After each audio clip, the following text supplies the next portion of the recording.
Welcome to the Ron's podcast. I am the Ron. Welcome to episode number 27. Grab yourself a nice hot cup of coffee, comfy chair, and let's chat. Well, today, I thought I would go over a subject that I had talked briefly about a few episodes past. I said that I might get into it, do an episode on it. So here it is. I am going to talk about rejection sensitivity dysphoria, and what it all entails and everything. And I would ask everybody to please have patience with me. I did do research on this, and I took a bunch of screenshots in which I could go off from and stuff. And they are lost somewhere in the innards of my computer programming file somewhere. I have no clue where they went. I looked under the screenshots file.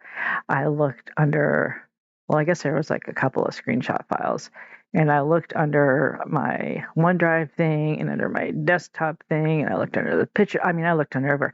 And then I even asked my Alexa how to fix it so that I could change where they go to and put it into a new file. And then I started doing screenshots again. But then they wouldn't go to the new file either. I got one picture to go to the new file. So anyways, I got the brilliant idea to take pictures of the screens on my phone camera, screens of my laptop. And so I'm going to be working a combo between like the websites I do have up on my laptop and the screenshots, well, the shots of the laptop screens on my phone. If you hear what I'm saying, I just took a picture of the screen with my phone. But the reason why I'm doing both is because I have a feeling my internet's going to cut out. And see, about this time of night, my son and I play Internet Wars, and he's usually on gaming about this time at night, so it pulls a lot of the internet. So that's why I was trying to do screenshots, so I could just go offline completely and just record and just use the screenshots. But it's a mess. Now that you know the whole backstory, 2 minutes and 38 seconds in, we're finally going to get to business here. So I will read the Google's AI overview of rejection sensitivity dysphoria. It says it is a intense, overwhelming emotional pain triggered by real or perceived rejection, criticism, or failure, often associated with ADHD. It causes severe, sudden, and often physically felt emotional distress, leading to rage, panic, or withdrawal. Treatment usually involves medication, which could be guanfacine. I'm probably slaughtering that, sorry. And clonidine, or therapy to improve emotional regulation. Okay. 3 reasons why I wanted to do this episode. One is because I mentioned before that I would probably do something on this because I believe it is truly something that I deal with. And 2, I do listen to a podcast called ADHD Chatter by Alex Partridge.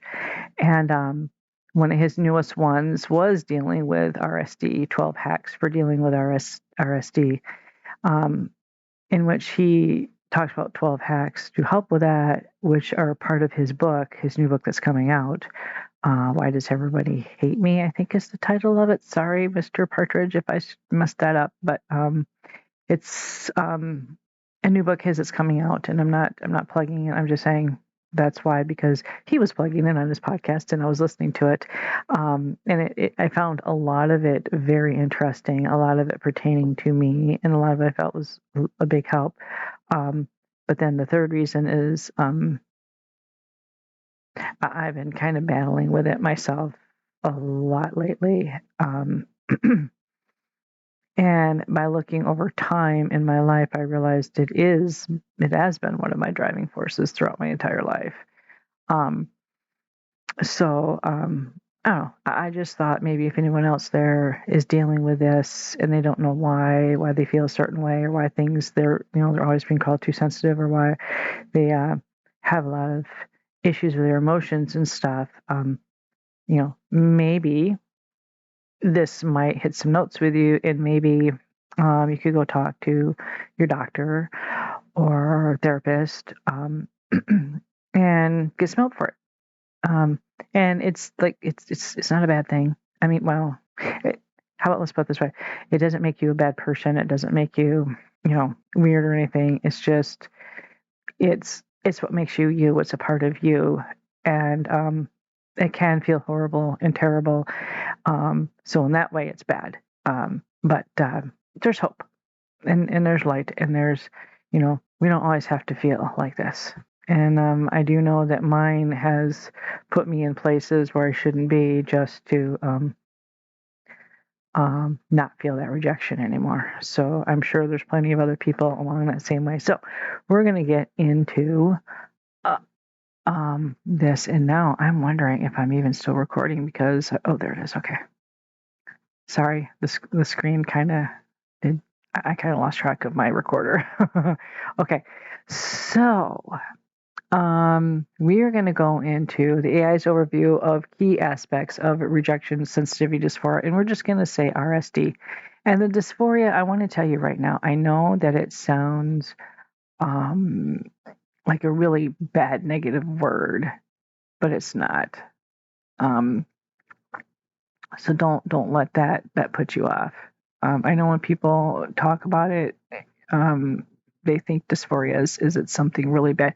Here, this is what I'm going to do. I'm actually going to look up the definition of dysphoria. Dysphoria meaning, okay, a state of severe distress or unhappiness. It comes from the Greek word, which they have it here actually in Greece. So dysphoros. There it is, dysphoros, meaning grievous or difficult. Okay. So it's more like a very intense, this is a profound state of unease or dissatisfaction. So it really doesn't, it's not like as bad as what, I mean, wow, I am putting my foot in my mouth. I hope you understand what I'm trying to get across to you. That word doesn't mean anything with really bad negative connotations. It just describes the intensity of the feeling that you have, I guess, is what I'm trying to get across. Okay, so the key aspects of RSD. Symptoms: extreme emotional reaction, rage, shame, hopelessness, intense fear of criticism, people-pleasing behaviors, and significant social anxiety or avoidance. Yes, and I know I put on here before, like when I feel any kind of negativity from my husband towards me, or pretty much anybody, but mostly from my husband, if I feel any kind of rejection from him or negativity,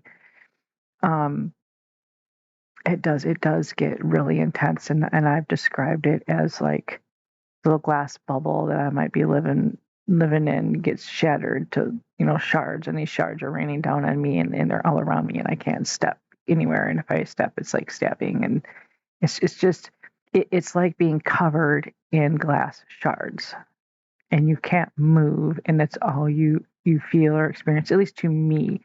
I mean, it's just so intense, and it does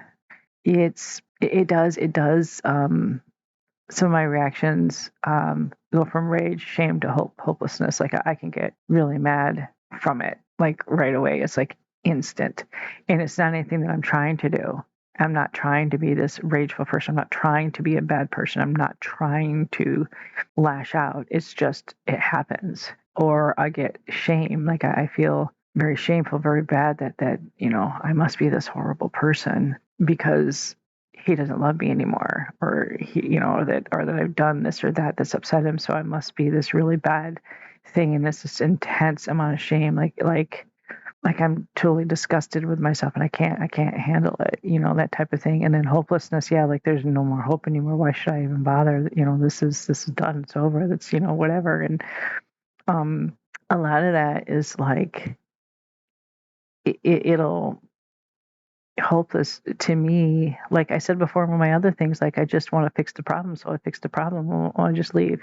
It's not out of retaliation against him. It's not that I don't want to be with him, because I do want to be with him. It's the fact that I think that he doesn't want to be with me, and me being around him makes his life worse. You know, and in order to make his life better, I'm leaving for him to correct his life. So I don't have to be this thing in his life that's a disappointment. And one of the things that Alex Partridge does say about things like that is that it is an episode. It's like it comes on and it's extremely intense, but you do get over it. It's it is something that you do get through and you do get past. And so, to me, I kind of liken it almost as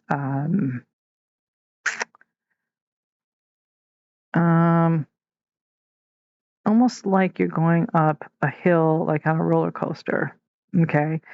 And you're going up that hill and you're struggling to get on top of that hill. Like the little engine that could, I was like, I think I can. And this is not about motivational thing. It's about like you're just struggling just to survive this intense amount of emotion, and you're just fighting through the storm. Like you're going uphill in a storm, okay? And on the other side of that hill, that's going to be okay. But actually, in the moment, you don't know that really. I don't think I'm even making any sense. I think I'm babbling.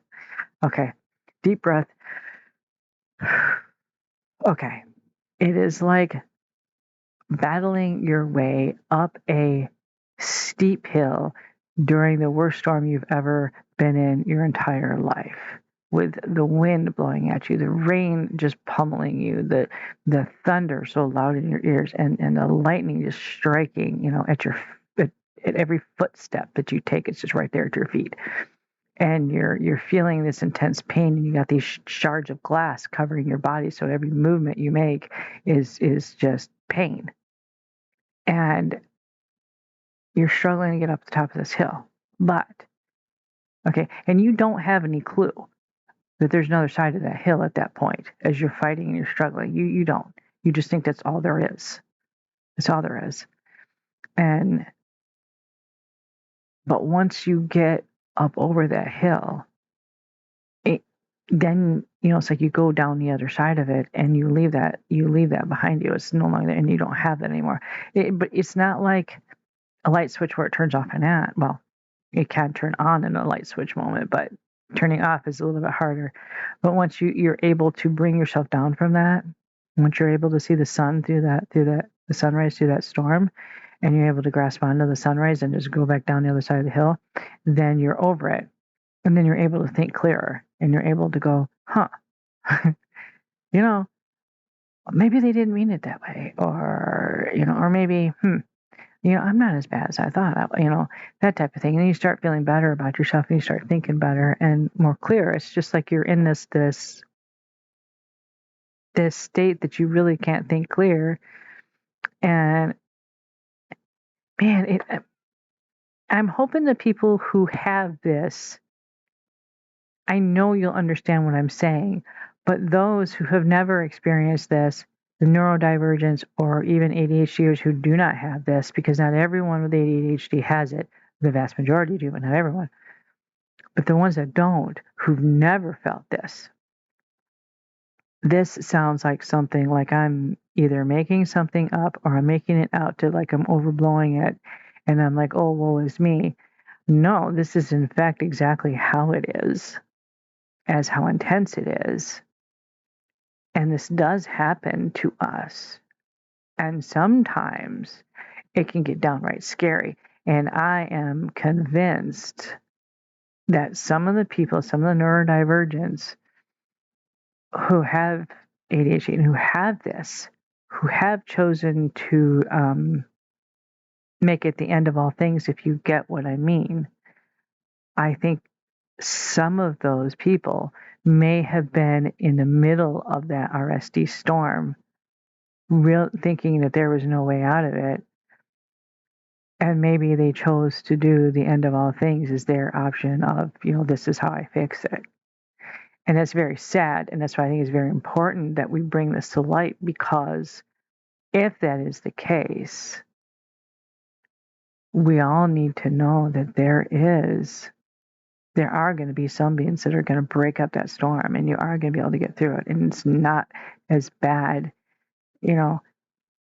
because it's either by a real or an imagine sounds funny, but a real or perceived criticism. It might not have actually been a criticism. We might have perceived it as such.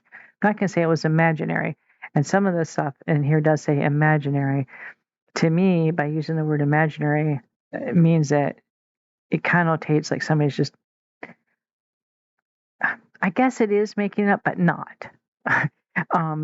We just perceive it that way, like a false perception. It's not really imagined, it's a false perception. But I think it's really important because people who experience RSD in severe, I think they should be aware of this, and their doctor should be aware of this, and then and there are medications for it, there's therapies for it, and I think it's really important that if someone is experiencing these things, that they do need to get help for it, which I myself am going to start talking to my therapist about it. I've been kind of embarrassed seeing this other thing. I also want there to be some more awareness about it, because there is some negativity and a lot of people not understanding it. And to me, I do feel shame and embarrassment and worry. What are people going to think of me? I'm worried about what people are going to think of me about just putting this one out, And so I worry even to talk to my therapist about it, because, I just do. But I know it's important I do talk to him. I'm going to pause this right now. I have a phone call coming in, and my dog's barking at me. Hold on. Okay, I'm back. Get the phone call taken care of, and my dog was barking at me while I was on the phone, and right now she seems okay, but we'll see. Wait. Now she's looking at me, and yeah, I don't know if you can hear. Come here, baby. Come here.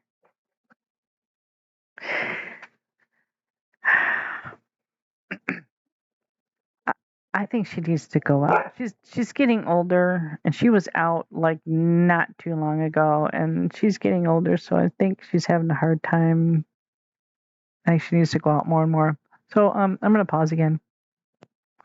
Okay, maybe I can get a few more seconds in while she's outside. She tends to do her business, and then she comes back in the house and she opens the door herself. And guess how she learned how to do that? The cat taught her how. When we lived at our other house, we had the same type of door that had the door handle was one of those kinds that you push down. It has like the lever, and you push it down and you pull it open or whatever, or you push it open.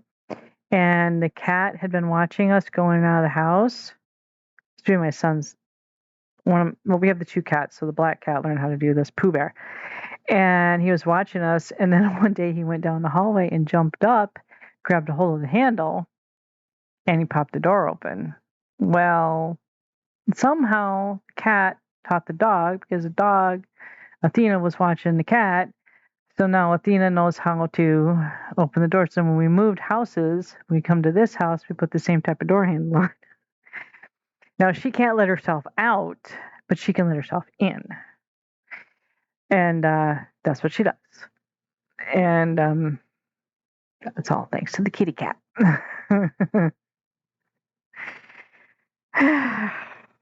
Anyways, it reminds me of my boys when they were little. That my youngest learned how to open up the safety locks on the cabinets, when the older one, the middle one, didn't know how to do them. So he would get his youngest brother there to go and open it up so we could get in the cabinets.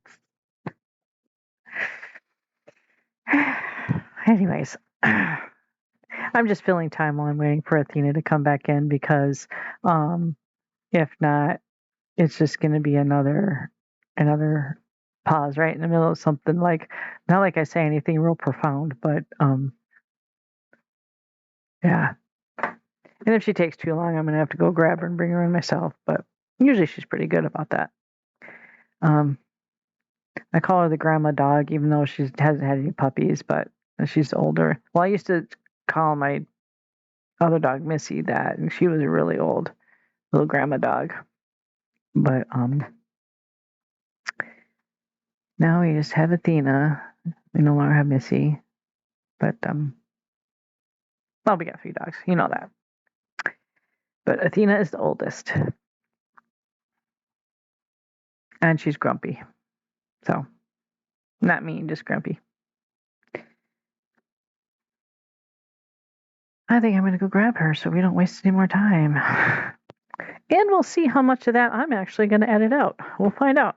If it's still in there, just know that I chose to torture you with my babblings on some more. No. Anyways. Oh, I left my coat on too. It's nice and fuzzy and warm, and I got the chills from going out there. Whew. Anyways, so and I kind of forgot where I left off. So I'll look at this, see if I can remember where I was at. Oh, okay. Intense fear of criticism, people-pleasing behaviors, and significant social anxiety or avoidance. Yeah, I'll avoid my husband, and I usually talk about my husband. I'm not a big social butterfly. We don't go out and do a whole lot of stuff with a lot of people and stuff. It's usually just me and him, or me and him and my youngest who's still living with us. So if I bore you with constantly talking about that, or work, but so yeah, avoid social anxiety or significant social anxiety or avoidance. Yeah, I might avoid people around the house. Social. I might avoid like phone calls, and I might not talk to anybody or return text messages or anything. To people pleasing behaviors, yeah, I've spoken about that I've gotten myself into places that I shouldn't be, doing things that I shouldn't be doing just to please people so that they wouldn't reject me. And as I look over my life, I've done that a lot, and I think that's what led to a lot of the abusive relationships that I was in. Pretty much every relationship I've been in has been abusive, pretty much, with very few exceptions. And a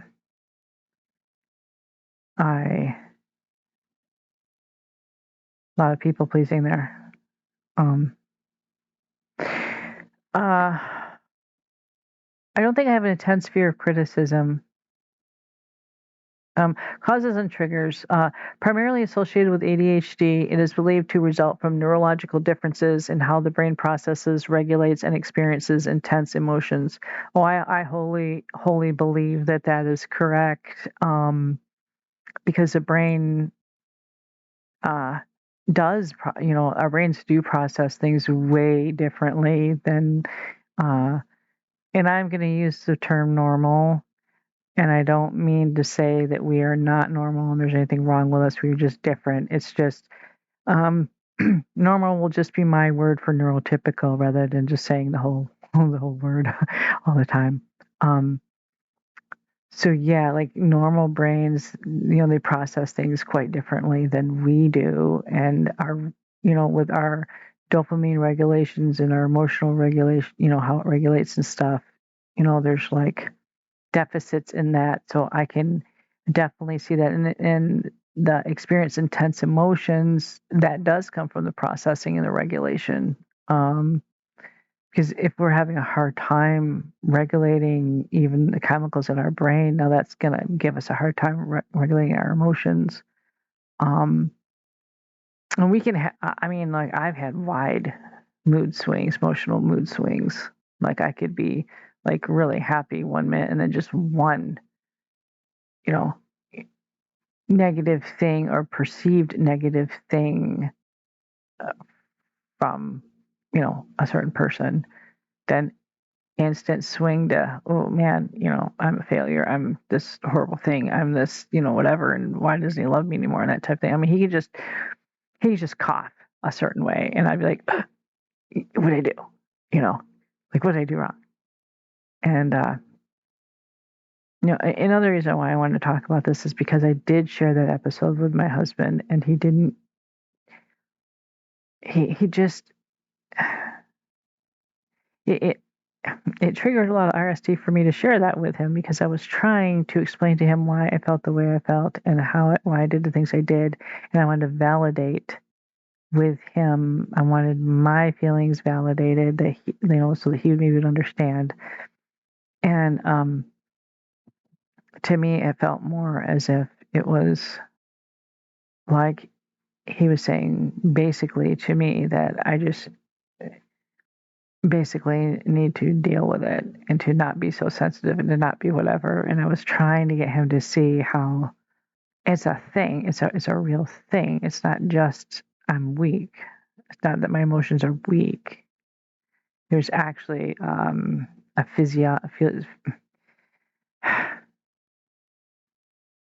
an actual, I don't know if I'm saying this word right, a physiological reason.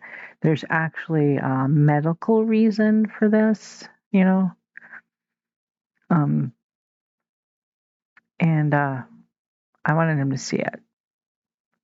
Uh, the impact. It can make individuals feel as though they're being physically struck or injured by minor, sometimes imaginary, well, let's just say wrongfully perceived rejection or criticism. And that is the other thing about how the brain processes, because the brain can process pain differently. Like I've spoken about this before, where my son, although I don't know if I did, I recorded an episode about my son walking in blizzards and not feeling the cold like we would. And I don't know if if that actually made it into an episode, if that was one of the ones I decided not to do. Sorry, I don't remember. But my oldest son, he experiences pain a lot differently um, than even me. And I'm out there.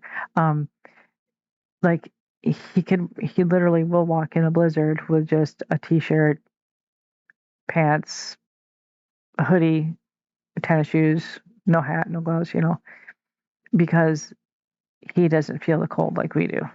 Like he does not feel that intense cold.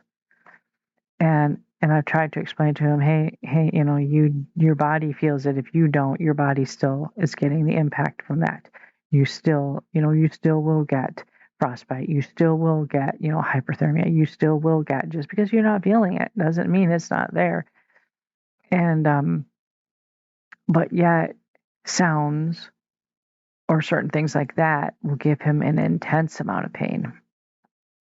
Just the thought or the idea of maybe a sound might come. Like he has his phone off, like completely, like it'll be on, but I mean like no sound, no vibrations, nothing on there, because just the thought or the idea of the phone making noise or vibrating hurts him, like physically hurts him. So the only way he would know if anybody calls him would be as if he actually picks up the phone and looks and sees if there was a call that had come through. I don't know if he leaves it to where he can see, like when the phone turns on, like it'll kind of turn on or the little screen will change when it's ringing. I don't know if he does that. I'm going to guess he doesn't, because I don't think he would want that extra light either, just all of a sudden, boom, be there, especially at night. But I have to ask him about that, because I honestly don't know. And yeah, it can make you feel like you're being attacked, like physically attacked. It's horrifying. Management, while not a formal diagnosis in the DSM-5, it is managed through therapies like cognitive behavioral therapy and specific medications. And we'll get into that later. I'm going to get into that later about different things that you can do and stuff. Prognosis: with proper treatment, individuals can learn to manage the intense emotional reactions and improve their quality of life.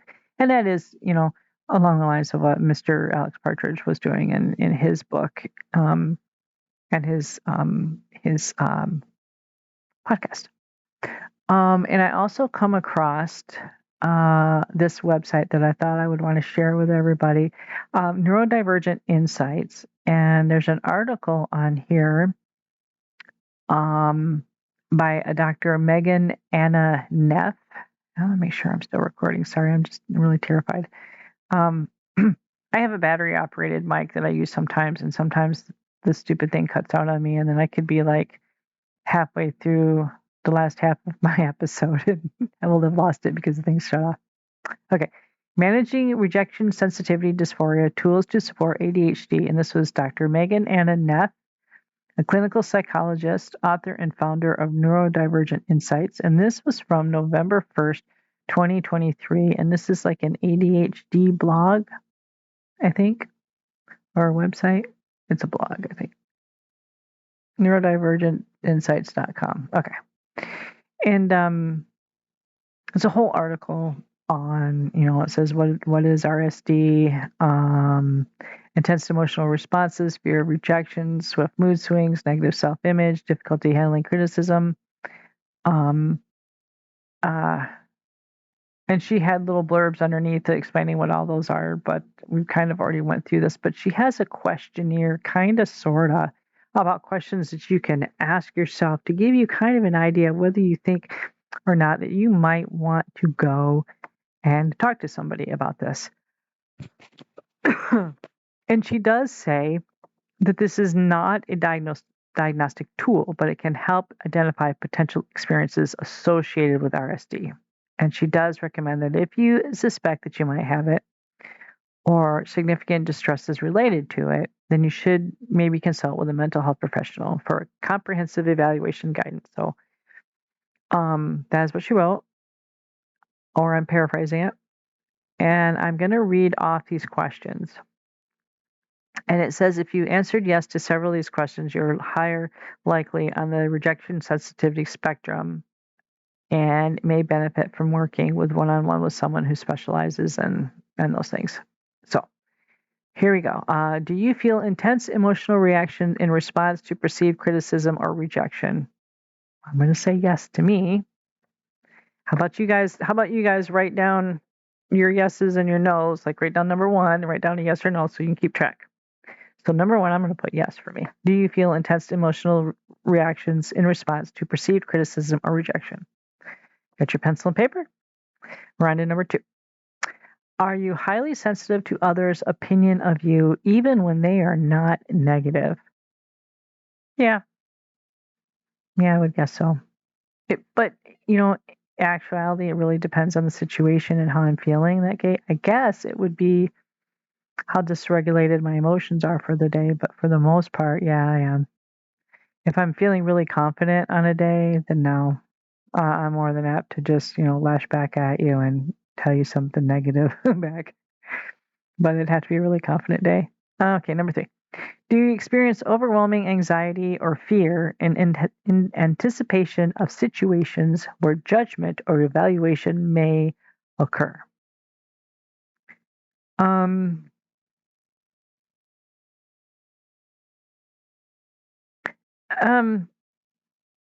don't know. Maybe. Like, yeah, I guess if I'm worried if my husband's gonna be upset with me, maybe. My boss. Not really. I mean, maybe a little bit, but not really. Yeah, I don't know. Maybe some of my coworkers. Maybe I do sometimes. I worry. Certain ones of my coworkers. So yeah, I guess so. Yeah, I do. Are you prone to self-doubts, low self-esteem, or negative self-talk following perceived criticism? Oh yeah. Anybody else have a guess on that one? Like someone says something negative, and do you just berate yourself inside your head, or go off on your own maybe and start just babbling on to yourself about how stupid you are, or how dumb, or how whatever, and have this whole inner monologue going on about how bad you are and things like that, and how yeah. How do you find it challenging? No, sorry. Has to be yes or no question. Sorry, I don't know where I got how. Do you find it challenging to navigate social or professional situations due to fear of rejection? Kinda. like I avoid social things, you know, if I can, because yeah, I guess I worry people are going to look down on me. They're going to think that I'm weird, or they're going to think whatever. And my husband has made it very painfully clear to me that it is very obvious that I am different than everyone else, um, and that everyone can see that. And um, yeah, I mean, I always knew it was a little out, different, but uh, since he's made that clear to me that it's extremely obvious. A lot of times I don't really mind so much. Like when I'm in a very confident mood, I will be kind of out there. I will be, myself. But for the most part, you know, out of fear of rejection, I don't even think I'm answering that correctly. I don't think that's what that means. Do I navigate social or professional situations for fear? I'm just going to say yes, and we'll just leave it at that because I don't think I was answering it right. But I don't think I'm explaining myself right. I think is what it is. Not that I'm answering it right. Okay, let's go on. Have you noticed that your emotional responses to rejection or criticism are disproportionate to the situation? Oh yeah. Oh yeah. Yeah. Yes. In many situations, yes. Um, I am very sensitive to the nuances of people around me, a shift in tone, a shift in language, a shift in their eyes, a shift in their movement, a shift in their facial features, tone of voice, wording. Very sensitive. I watch all this and I pick up on things. Now, I may not understand it, but I will understand that there's a difference. Like, oh, wait, this person just, whatever. Whatever. This person just, and a lot of times I might perceive it as something negative that's directed at me. Now, it could be maybe they're wrinkling their nose, and I might think they're wrinkling their nose at me because I did something that disgusted them, when maybe they just happened to have walked by something in the store that stunk to them and they were wrinkling their nose to it or something. And I might think that they're, whatever. That's just an example of, how, or they could just be rolling their eyes because maybe they just thought of something that was, bugging them about something somebody did. They could just be rolling their eyes and I could see them do it and think, oh my gosh, they just, what did I do? Um, but I guess I wouldn't react really disproportionate about it, but that would not actually be something that I should be getting upset about. But let me give you an example of disproportionate. Well, yeah, like me wanting to leave, me wanting to move out at the drop of a hat just because I think he's upset at me. I don't need to leave his life entirely just to make his life better. Because you know, I he's upset about me about something small. Like I might have misplaced his glasses or something, and he's upset because he can't find them. Now it would be disproportionate for me to go, well, fine, yeah, I screw up your life, I move everything. Well, I'm just going to move out so then you don't have anybody moving your stuff on you, and you'll always know where your stuff is. So I'll just leave so you'll never have this problem to make your life better. And I honestly, in that moment, would think that would make his life better. I'm doing it for him. I'm not doing it just to storm off just to be a jerk. I'm doing it because in that moment, I'm thinking, yeah, that'll make his life better because I am the one messing it all up. I am the bad one here. He needs better. He deserves better than me. Maybe he can find somebody who will, take care of his stuff better. Will let him, help him find whatever, not move his stuff. So this will only help him. When actually, it would actually hurt him for me to leave. You know what I mean? And that would be acting, and I have done that before. I've been like, well, maybe I should just leave.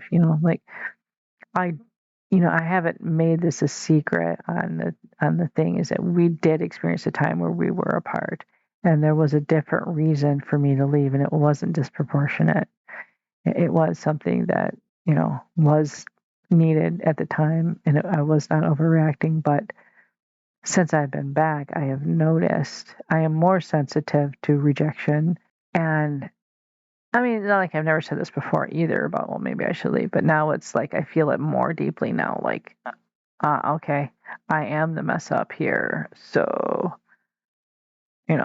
I will. So that is disproportionate to want to move out to make his life better because I lost his glasses.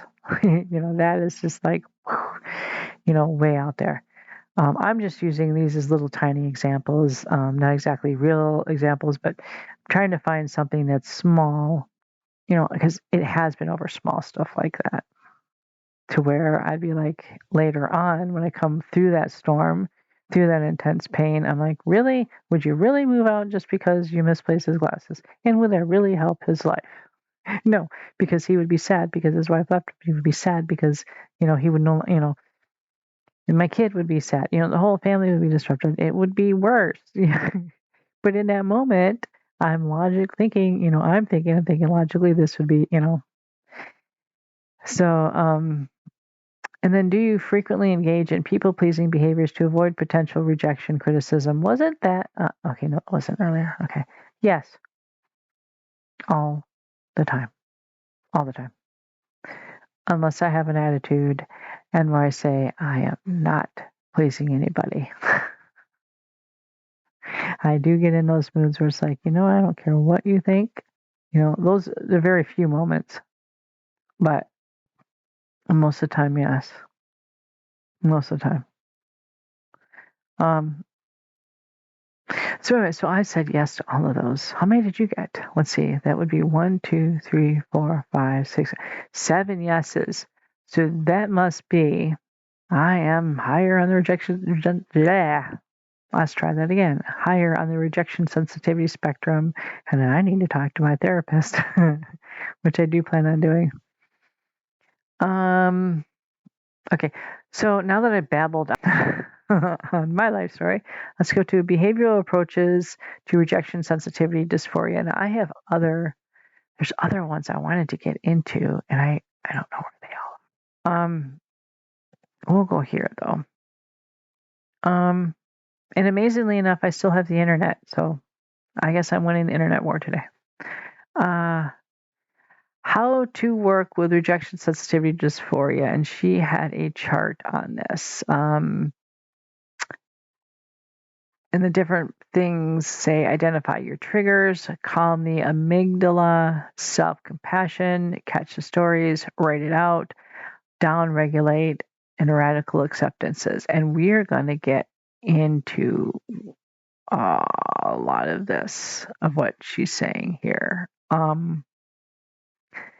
Identifying your triggers. It's basically you recognizing the situations, the people or events that activate your rejection. And if you can identify them and stuff, then you have greater self-awareness and you can prepare to respond more effectively. Like if you're going into a situation where you need to be around a certain person that like say you go to work and you're going to work a certain shift with a certain coworker, and that person sets you off, you can identify that trigger and prepare yourself for it. So that would be a big help. It says calming your amygdala. When we perceive that we're in danger, our fear center amygdala can become activated, which can intensify our emotional response to rejection sensitivity. Calming the amygdala and reminding it that our body is not actually in danger can help us respond more effectively to rejection sensitivity. She is very smart, by the way, this woman who wrote this. Yes, that would be a good help, but I wish she had a thing on here that that helps us know how to calm it. Okay, so we're gonna. It doesn't really say calm the body, reminding it that our body is not in actual danger. It can help us respond. Okay, I guess we just remind ourselves that we are not actually in actual danger, and that is something that Alex Partridge said about. It is in one of his hacks about, and it was in my brain just a second ago on what he said. question the story, to question, what you're thinking. Is this really a real or perceived thing? And to remind yourself that it's not, whatever. Just get this book if you want to know, or listen to this podcast. I recommend that. But okay, so we'll go on to, she has a deeper thing here, like catch the narrative. It says that we encounter rejection. Our minds often weave negative stories that lead to rumination and self-blame. And to break this pattern, you practice catching the narrative by recognizing it as it unfolds. She's saying just to take a moment and observe your thoughts and feelings without judgment, and give these narratives a name to distance yourself from them. For example, you might say rejection script, or the bad friend script is playing right now. Oh, yeah, and that is something that Alex Partridge had, which made me want to laugh. Because he named his rejection sensitivity dysphoria. He named it, and I was at work and I was listening to it on my earbud, and he called out the name of what it was, and I just laughed out loud. I was just like, it's just a podcast I'm listening to, But he called his RSD Dave the Dragon, and I just had to laugh because my husband's name is Dave. And I had to laugh. I had to laugh. So that is what I'm going to be calling my RSD from now on. And all my little negative, whatever, the narrative is going to be, oh, Dave the Dragon's coming, So in this way, I guess it helps. They're saying, both of them are saying that it helps empower you to take control of those thoughts, because you give it a name and you kind of like put it in its own little box, and you're like, hey, I know that this is what it is. It's just this.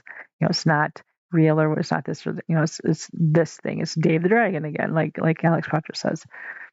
Or name it whatever you want to name it. This person's saying rejection script, just a rejection script, or it's just a bad friend script. So yeah, put it in writing. Surprisingly, writing down our weighty thoughts can be remarkably soothing. It not only contains them, but also helps you to identify and comprehend them better, lightening your emotional burden. And recognize common stories triggered by rejection sensitivity, such as feelings of incompetence, unlikability, or unworthiness of recognition. Oh, and here's the thing. It just says, consider illustrating these experiences or including an art journaling into your emotional processing. Now, I have done this. I have painted some pictures of depression. I had like a pathway going through some gnarly black trees that had like branches that looked like spindly arms with fingers and stuff curving down towards the path. So it looks like you were walking through like a thing of depression. Like depression was this big long tunnel, these big scary trees coming down to get at you. And then I had another one where I had this person on their knees, and this big dark hand over the top of this person, this black, dark, spindly with spindly fingers splayed out, and they were dropping like breadcrumbs for this person on their knees on the ground. And it was like they were waiting for breadcrumbs of niceness. And it was this evil, depressive, horrible hand, and let's see, what else did I have? Those are the two best ones I can remember. Yeah. And then I did go through AI, and I had AI draw me up some of like a person on their knees at the edge of a chasm, or standing at the edge of a chasm looking down. And I wanted it to have like these vines, these horrible, nasty, black, spindly vines coming up to try to reach at the person, on the edge, like it was depression coming up from this cabin trying to pull them in. And I might actually, if I'm allowed to, I might actually use one of those pictures as the artwork for this one, maybe. So we'll see. But yeah, and I can attest to you doing an art journal for that would help. It did me. RSD journal prompts, open-ending journal can be beneficial, but if you prefer prompts, you can get a variety of journal prompts. Oh, and she has a link to finding, it just says to express your feelings or contemplating potential outcomes following a rejection experience. There was some better ones I wanted to get through. Oh, here we go. And not to say these aren't bad, or that these are bad. I mean, there's like Emotional acceptance, like you just accept that you have those emotions without judgment or resistance. Or emotional distancing. This technique involves viewing your experience of rejection from an external standpoint, like an observer or passerby. It can expedite the fading of negative emotions. Yeah, you can also employ distracting techniques such as watching a favorite show or funny videos until the emotional intensity subsides. I've done that before. Like I've just went full bore into my kids club thing, because the kids club that I help teach, I would go into just full bore, researching and getting together the project. Sometimes at work, I will just be overly outgoing purposely. I will be overly joking with people just to kind of force that all out. As far as a favorite show, I used to watch Empire Strikes Back over and over and over and over and like forever. Whenever I would get into like a really depressive mode, like years ago when my oldest two were really young. And then over the years, I would pick other things like Doctor Who, not the original Doctor Who, but not the new stuff. The ones with like David Tennant and those doctors that were surrounding that whole run there, those ones, like the Scottish Doctor Who and David Tennant and the other guy, the two other guys, that whole run right there. We'll watch those ones over and over. Or I think like the Lord of the Rings movies sometimes over and over. But by far, I think my favorite was watching Empire Strikes Back, the original Empire Strikes Back, not the director's cut. Anyways, stuff like that. And that did help. And I guess maybe, me watching, I was telling you before that I was watching a lot of Little House on the Prairie. That was my way of regulating my emotions, because it was like a centering thing, because it was more wholesome and down to earth, and it wasn't full of all the, stuff that's going on nowadays with all the tug of wars here and there with different things and all the, I don't know, it's just like a more wholesome thing. And it did help. It, did help me a lot. But she's got regulate your emotions. It triggers a stress response in our body. Rejection sensitivity triggers a stress response in our bodies, including the fight or flight response. And this can help calm your amygdala and regulate your nervous system with some of these techniques, like deep breathing exercises, positive muscle relaxation. So, like your deep breathing, you'll inhale through your nose for the count of 4, hold for 2 seconds, and then slowly exhale through your mouth for 6 seconds. And then progressive muscle relaxation would be relaxing your groups of muscles starting from your feet and working upward, or tensing and relaxing. And my therapist has tried to get me to do these things. Like the breathing thing, I have done. This muscle thing, I'm not really into that. Guided meditations. My middle son, when he used to have these panic attacks, and they were really bad when he was younger. And they came after his grandpa died. And he never had them before, but after his grandpa died, then he started having them. And then once I got him into meditations, we did this. We found some YouTube videos like they were made for kids. And we did it. We did those, me, him, and his little brother. And because he was having trouble breathing when he would have these.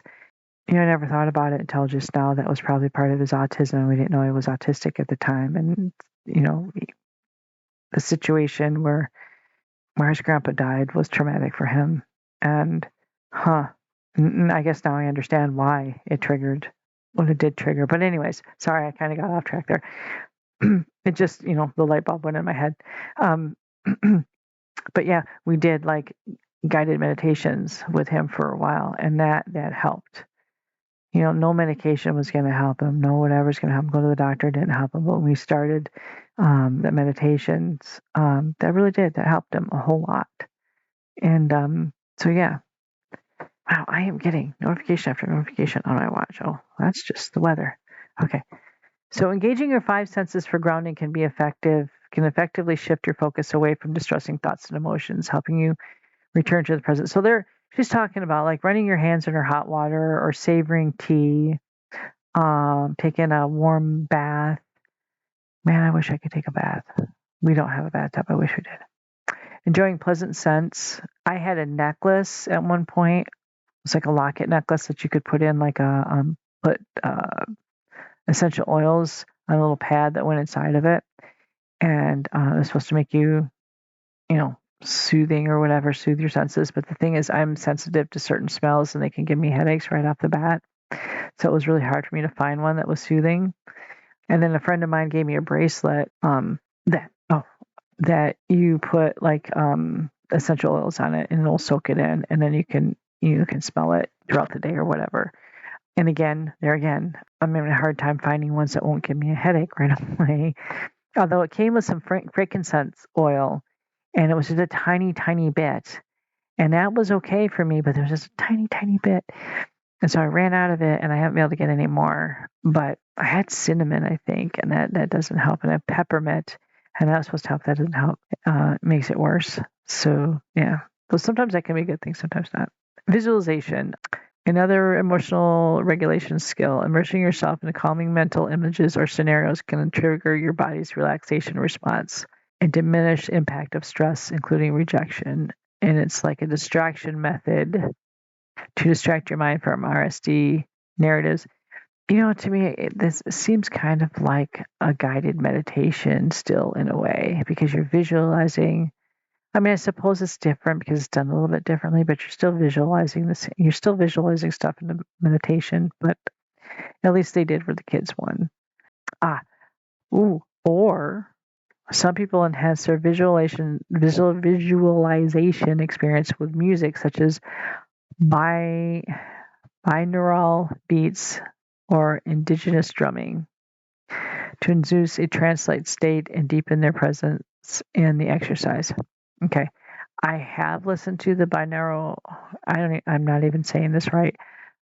Binaural beats music, and I do like music that has a lot of drums in them.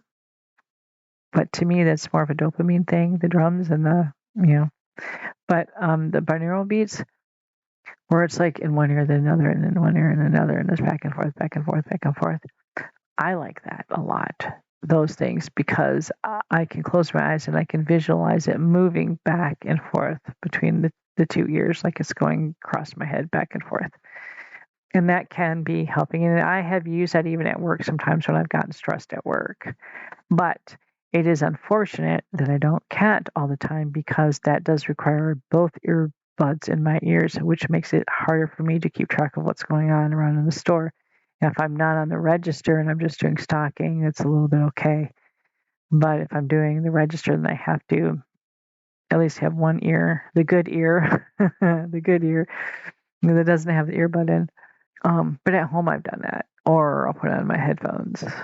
I do that. That's pretty good. Self-compassion and acceptance. Saying things like, I have the strength to navigate conflicts and misunderstandings in my friendships. My sensitivity makes me empathetic and attuned to others. Feelings enriching my relationships. All those things. Try self-compassion statements. If self-compassion statements are challenging, consider trying some of the following. This is a difficult moment. This is a painful experience. I hurt because I care. This experience is painful and that's okay. I'm learning and growing from this. Basically turning it from a negative into a positive. I can see where that would be a good thing. But there is another chart of rejection sensitive dysphoria that I wanted to bring up. And I'll take a couple of things on here I don't think we touched. Oh, maybe we did get all of these. Hang on, I'm looking real quick. It says difficulty starting tasks, projects, or goals when there's a chance of failure. That might be one of them. Saying, that's probably the only one I think that, other than often experienced by those with ADHD, autism, social anxiety, or trauma. But yeah. So that is RSD in a nutshell. I don't know if anybody finds this interesting or helpful at all. I'm hoping you did. I see I got a lot of editing to do on this. Let me see how long I've been talking. Over an hour. Well, by the time I get rid of a lot of the silences and get rid of some of the stuff that I've had to like start over and, do again some of the editing. I hope it's down to under an hour. And it won't be probably by the time I get through this, though, so we'll see. I don't know. I'm hoping that some of this information has been helpful. And I know that I kind of babble, and I know I kind of speak kind of fast. I find it's important to talk about things like that because a lot of us out there experience it, and there's a lot of misunderstanding. And, just to try to tell somebody, well, I have rejection sensitivity dysphoria, just that word dysphoria, because it has like a negative connotation, I think it drives people off. And I wish there was another way to describe it or to explain what it is. But since it's in the DSM, we're not going to be able to do that to change it. Like my pet peeve about ADHD, it's not a disorder. And they won't change it in the DSM because it's always been there, which I don't understand that. I'm going to say this again. I don't understand why they can't change the ADHD. When they changed Asperger's syndrome, they took that completely out. And so it's just autism spectrum disorder. So why can't they change ADHD? I mean, I know the Asperger's name was, connected with something that was not good. Well, don't you think having people calling it a disability, or not a disability, disorder? I mean, it's not as bad as the other thing, but still it's bad. It's still a negative connotation. You should find a way to change it into something good. Something, I don't know. But anyways, my whole point in saying that was that it is very difficult to talk to people about it because, and plus, this is not a bad thing. I'm not saying this is a bad thing, but the internet is getting so inundated with a lot of memes, a lot of information, a lot of whatever about RSD or about ADHD or about neurodivergent. I mean, it's good that we're sharing all this information, but the normies, as my son would call them, the neurotypicals, the normals, they're some of them that don't understand this see a lot of it and it becomes negative and like, oh, so you're going to play that game now. Oh, so now you're this. Oh, well, you weren't that before and now you are just because you've seen a video, Yeah, because we've seen a video, we've connected with it and we started doing research because those of us with ADHD and a lot of us with autism are research people and we will research something till we know every single line and dot there is about it before we go to the doctor and say, hey, can we look into this? Whereas, like, I want to say someone who has, what is that disorder? That hypochondriac might just go, hey, I got a tickle in my throat. Let me look this thing up in the internet. Or, maybe that's what I got. The first thing that comes up that vaguely even, oh, well, that's probably what I got. And then they go to the doctor. And then, oh, but, when they're on the way to the doctor, they stub their toe. Well, suddenly now my foot hurts. So this is another thing, maybe I'm, okay. Please forgive me if any of you out there has hypochondria or is a hypochondriac and I have totally misrepresented you. I apologize if that is the case.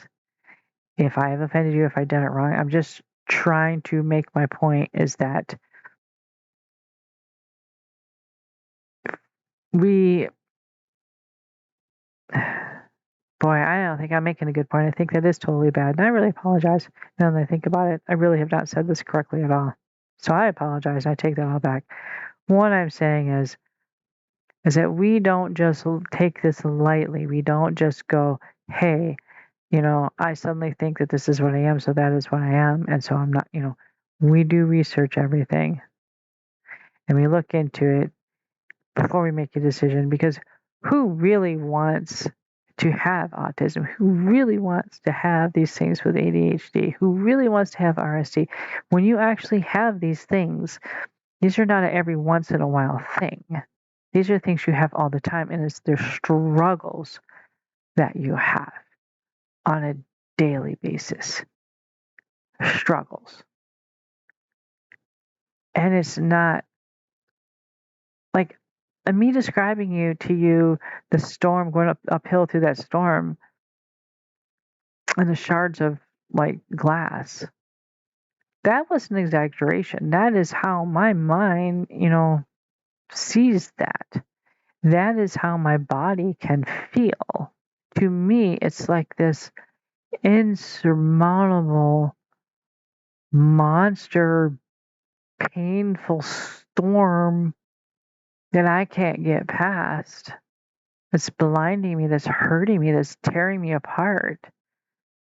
And I'm destroyed on the inside and I'm feeling so much pain. And it's extremely intense and it's horrible. And I'm not over exaggerating it. Yeah, normal neurotypicals, they might feel rejected about something, and they feel rejection. I'm not saying they don't, they do. But those who don't have RSD do not feel that emotion anywhere near as intense as we do.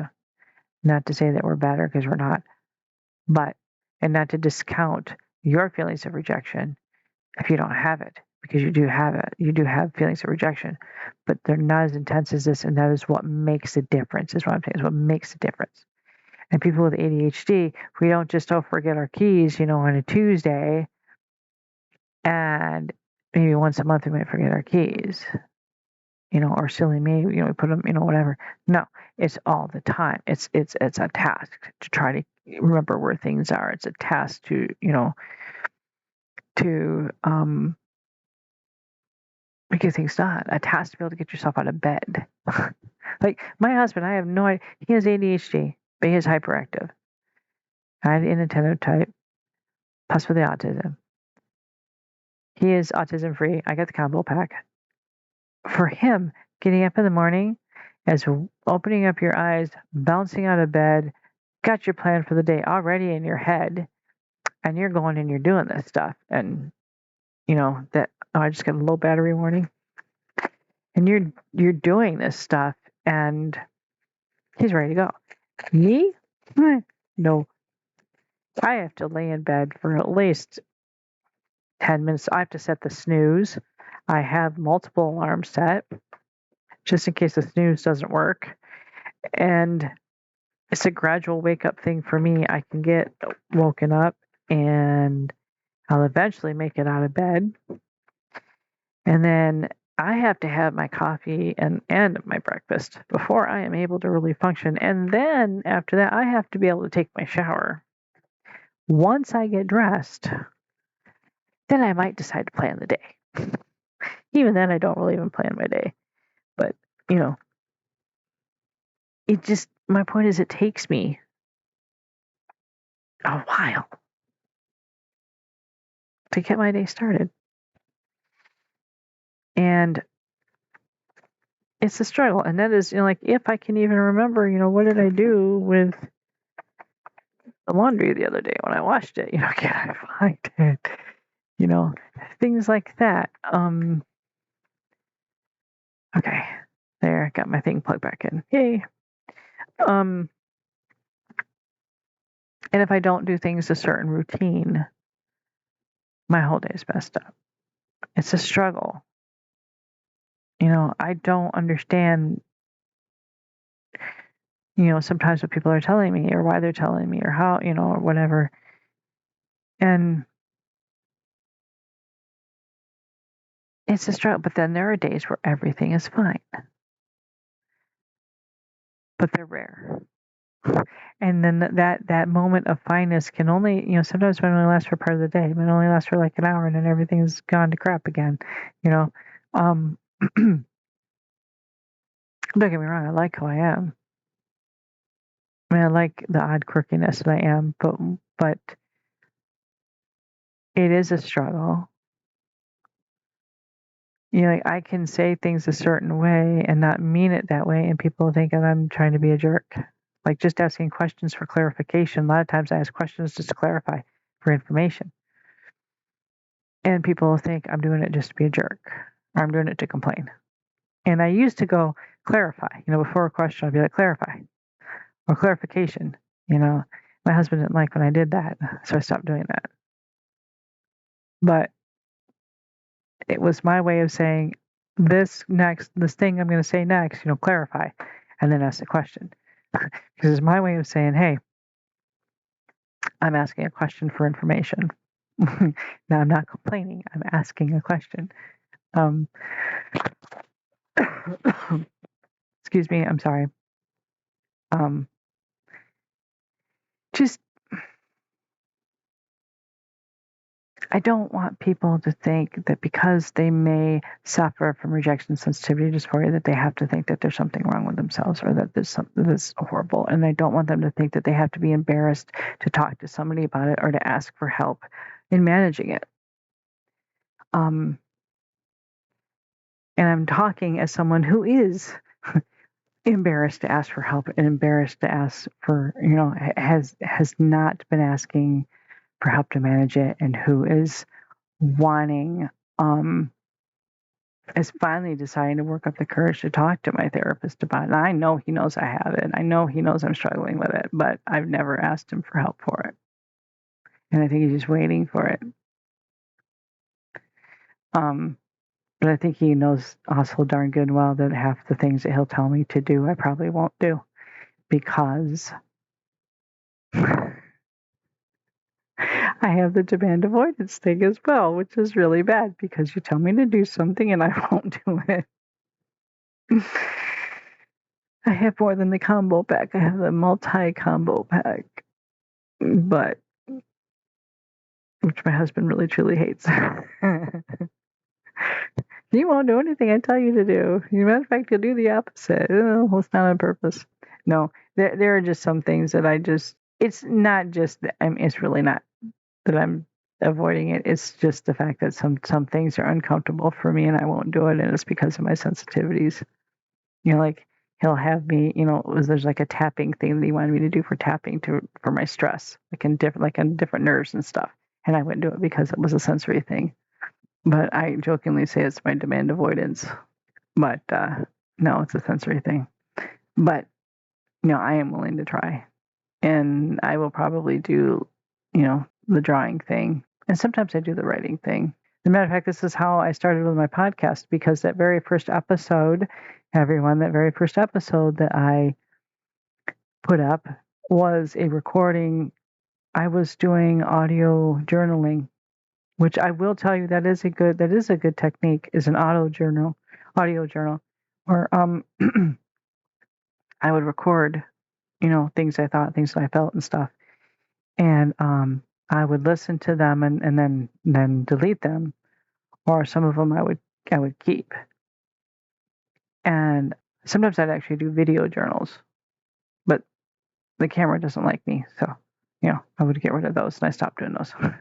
But that first podcast that I uploaded was from an audio journal that I had done a couple of years beforehand, and I just happened to find it. And I happened to listen to it, and I was like, that would make it. And I had never really listened to podcasts that much before then, and I had started listening to podcasts like about a year ago or so. I started listening to podcasts, and I thought to myself when I listened to that, I was like, it'd make a good podcast episode. And I thought, well, yeah, I'm gonna try it. And that's how this podcast got started. It was from an old audio journal. But anyways, those audio journals actually helped me, because then, how it said, like, take a step back, distance you from your emotions and stuff? Well, I guess that's kind of what I was doing, because I would record it and then I would listen to it. And if I listened to myself talk about these things I was upset about, then it'd be like me distancing myself so I could listen to myself as like an outsider. And it actually did help. So I'm kind of giving you, another little tip. Try that, an audio journal. Just talk to yourself, about how you feel, or about whatever. Just get your feelings out of, what happened or how you feel or whatever. Record it. Listen to it or don't listen to it. But if you listen to it, you'll learn a lot about yourself, and then delete it. My therapist used to say, write stuff down and then burn it or destroy it. And I never saw the sense in it. Like, why? Why would you spend all that time writing it and then just destroying it? But oddly enough, for me to record it and then delete it, that actually helped. Partly too because I didn't want anybody else to listen to it. But yeah, it was a help to listen to myself in my own words, talk about how I felt.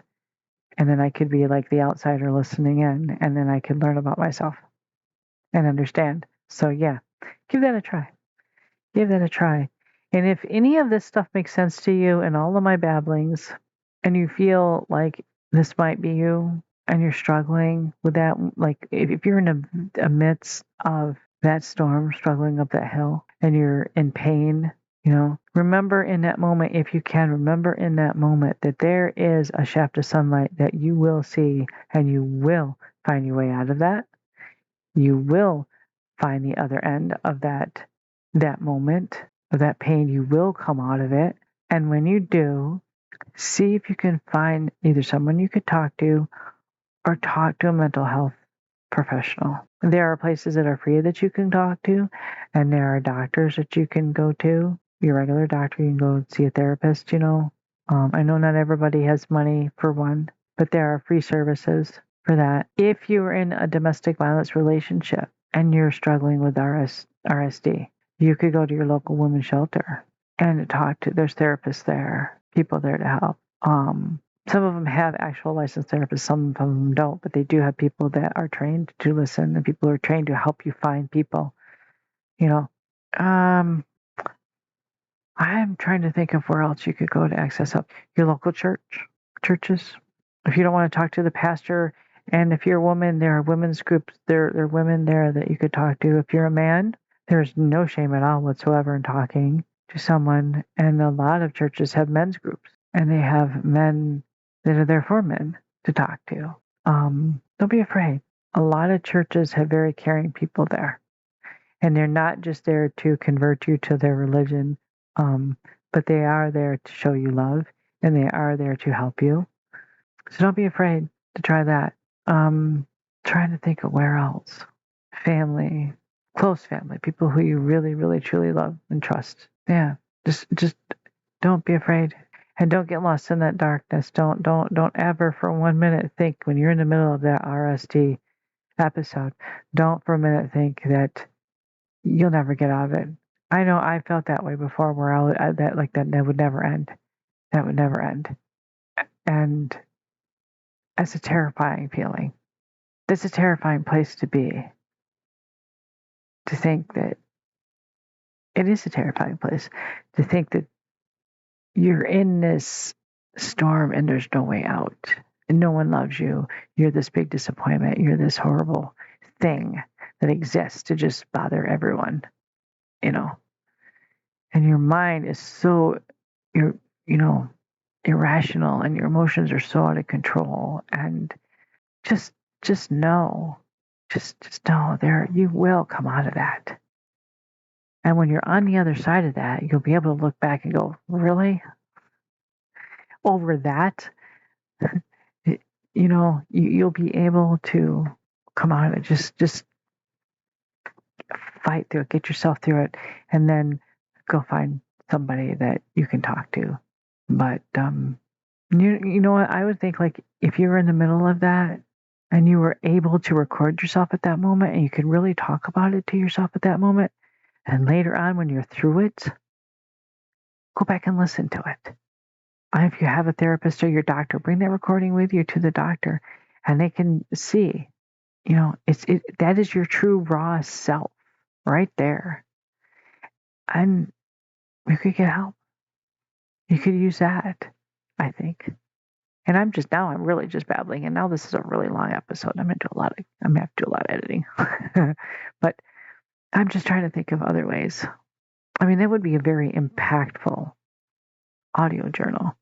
If you could listen to yourself in the middle of that as you're going through, you could learn a lot about yourself that way. You don't have to share it with anybody, because that is a deeply personal thing, but it would be a big help if you're actively seeking help with, like, a mental health professional. That would be a very impactful way of seeking help, to be able to share that with them. But that's totally up to you. Anyways, I have babbled on quite a bit, and my family's probably wondering why I'm in the kitchen so long. But yeah, I encourage anybody who's going through this, go talk with someone, and just always remember, there's an end to that storm. There is. You'll get through it. So, but I also wanted to heads up. Also, I am working on another episode with a guest, same guest as before.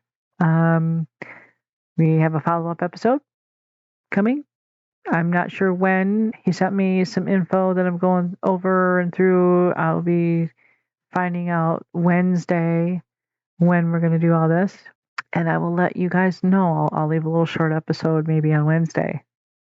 I'll give you more information on what day and time, or well, not what time, but what day that we'll be doing it. So look forward to that. So maybe he'll be a regular guest. He was actually talking about wanting to be a regular guest. So that would be awesome. And I was going to talk to somebody today, a lady who really wanted to be on here, and we would be talking about more faith. We would be talking about faith-based stuff, but unforeseen circumstances on my way to go see her, and I was not able to do that. So maybe tomorrow I might be able to talk to her about it. I don't know. We'll see. Depends on if I see her tomorrow. And I don't have her phone number. I should. But so yeah. So I'm looking at getting a lady to come on in here and talk about some faith-based stuff. Actually, I'm gonna maybe leave the subject up to her. It'll be faith-based, but whatever the subject is she wants based on that. So we'll see what she comes up with.